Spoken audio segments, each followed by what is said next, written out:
Monroe sailed on in darkness following the swan's voice, but he never saw a thing. Not the stars, not the swan, and certainly not the tree he got stuck in. When the clouds lifted, the swan was gone, leaving Monroe alone in the middle of an immense forest. Since there was nothing else to be done, he jumped.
The king was tired of creating perfect kingdoms only to attract less than perfect subjects. He decided he'd have to leave a legacy the old-fashioned way, with a family. So he began to build one, starting with a house.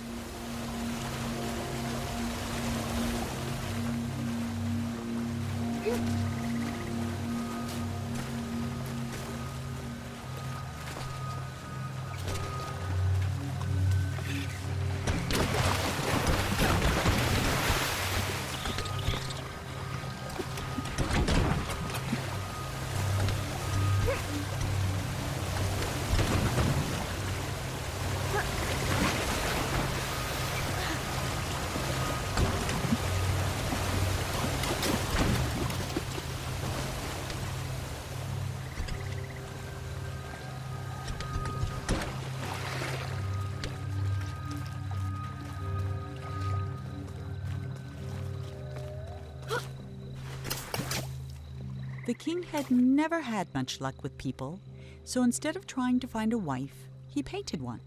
When she opened her eyes, the king was astonished. He had created a female version of himself. The king was in love.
Bursting with joy, the king locked himself in his workshop painting gifts for his queen.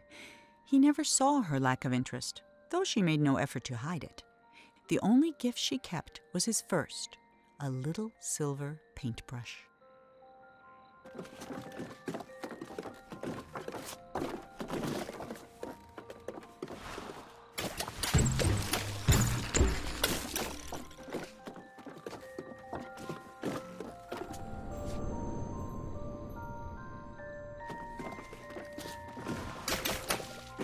Every day the king painted a new room for the house, and every day he abandoned it as not good enough for his queen. While he slept, the queen spent her nights painting creatures of the forest, though she never finished a single one. 5 months went by before the king noticed she was pregnant.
Hey!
On the night before the queen was to give birth, she left.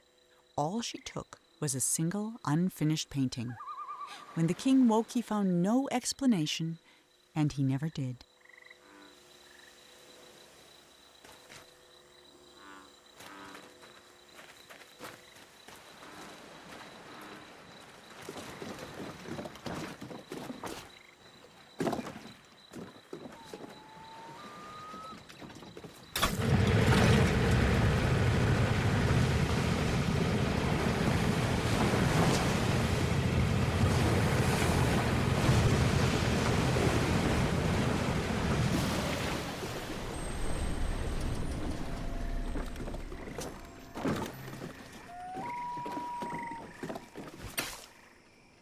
For 9 years, the king didn't paint a thing.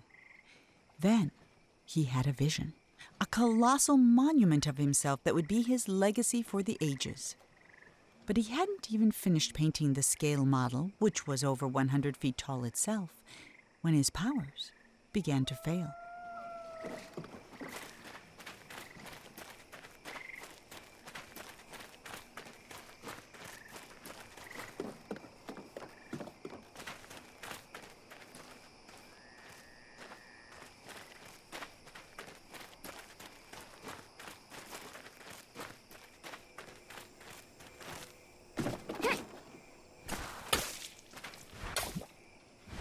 The king never finished another painting. Then one night he went to sleep and couldn't even finish his own dream, and he's been trapped inside it ever since.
As Monroe stood there trying to think of something to say, the statue shuddered and the hatch slammed shut.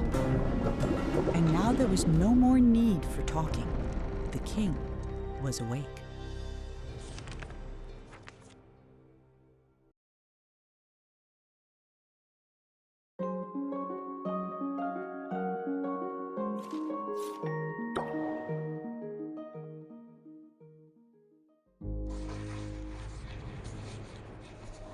Ah, it's you, the boy from my dream.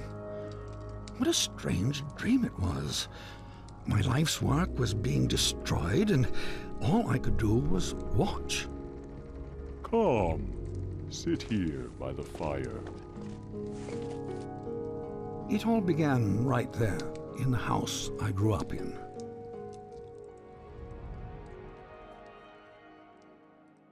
I heard a heavy knocking at the door, just like on the night I left.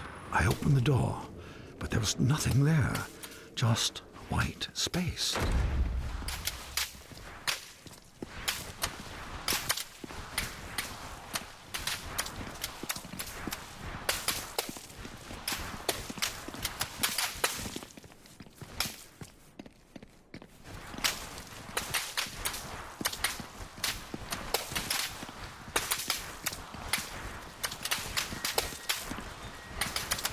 When I got outside, disaster.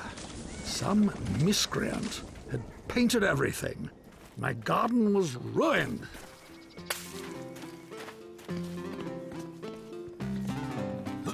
And then my statue spoke and said, "Help me!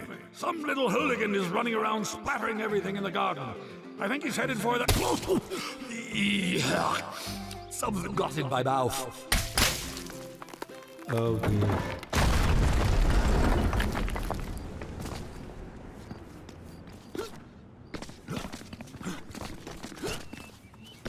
I saw my unfinished labyrinth, abandoned and forgotten.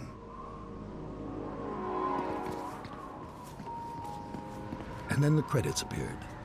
Your dreams have credits? Oh yes, and subtitles.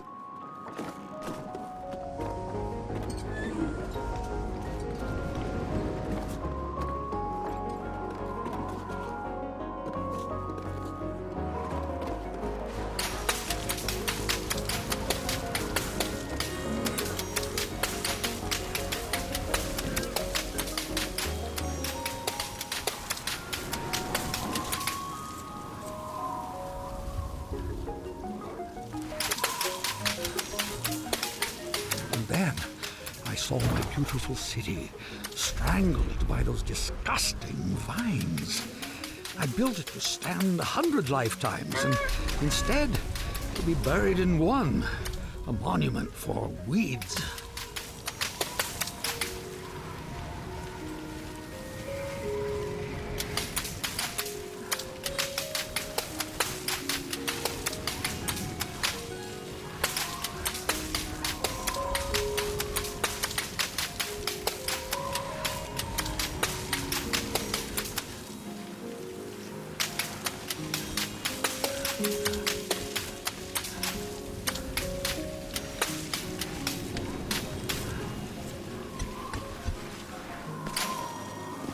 The dining hall was full of people, like the old days. It smelled like roasted goose. For a moment, I was happy.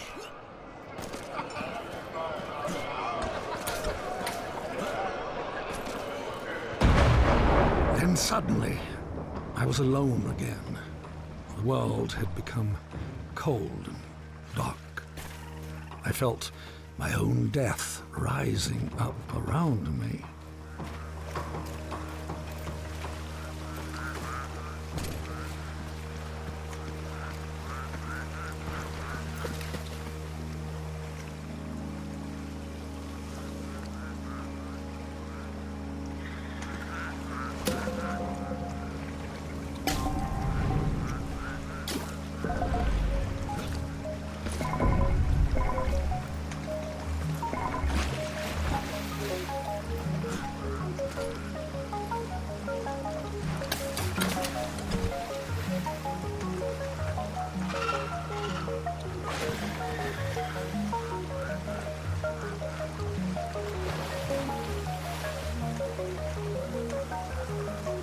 floated past chunks of the house I built, or started building.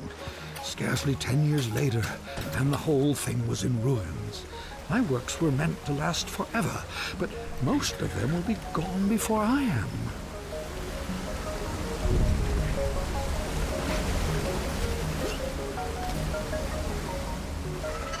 I was at a funeral. My own, as it turned out.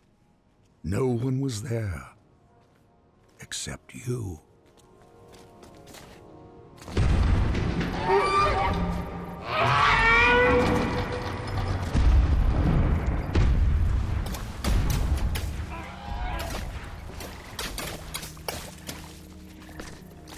I saw my monument, my last hope of leaving something that would live on after me, and I began to walk towards it, and with each step I took, I got larger. I just kept growing and growing, like a teenager. With a gentle push, my monument crumbled and sank. I saw my life's work laid out in front of me. Soon it would crumble into dust or be painted over by someone who would come after me, the same way I painted over what was here before me.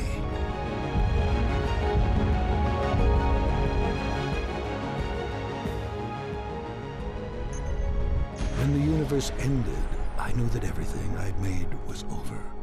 And as I sat there, looking out into the darkness, I thought back on all the things I'd built and left unfinished. I realized something. I wasn't sad that it was all gone. I had fun making all that stuff. I would have done it anyway.